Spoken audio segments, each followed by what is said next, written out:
Hello बच्चों, let's read the question. An inductive coil has resistance of 100 ohm. When an AC signal of frequency 1000 Hz is fed to the coil, the applied voltage leads the current by 45 degree. What is the inductance of the coil? We have four options here. Now first of all, we will discuss the key concept, and here the key concept is RL circuit in AC. तो जब भी हम यहाँ पे AC या alternating current की बात करते हैं, we can use different component. इस पर्टिकुलर केस में हमने R दैट इज रेजिस्टेंस और इंडक्टर को सीरीज में कनेक्ट किया है and it is connected to the AC voltage.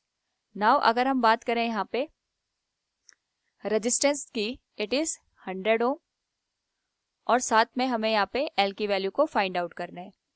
इस पर्टिकुलर केस में अगर हम नोट करें, the frequency is given as 1000 hertz और हमें गिवन है the applied voltage leads the current by 45 degree. अगर हम यहाँ पे फेजर ड्रॉ करें, इट इज करंट और यहाँ पे जो वोल्टेज है रिजल्टेंट इस पर्टिकुलर केस में that is leading by 45 degree.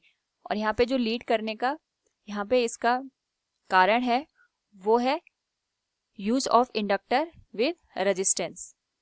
इस पर्टिकुलर केस में अगर हम देखें यहाँ पे, we can write here tan phi which will be the angle between inductive coil and resistance that is XL divided by R. यहाँ पे जो एंगल की वैल्यू है it will be tan 45 equals XL by R. तो 45 की value 10 में होती है 1, so XL will be equal to R. We can write XL equals 100 ohm. और अगर हम यहाँ पे इंडक्टेंस की वैल्यू को फाइंड आउट करें, it will become 2 pi F into L will be equal to 100. ये हो जाएगा 2 into 3.14.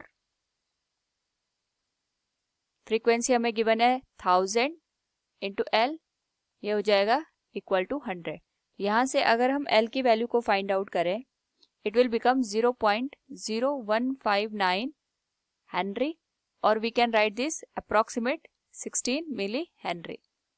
So from the given option अगर हम यहाँ पे देखें, we can say option C will be the correct answer. Hope all you understood it. Thank you and best of luck.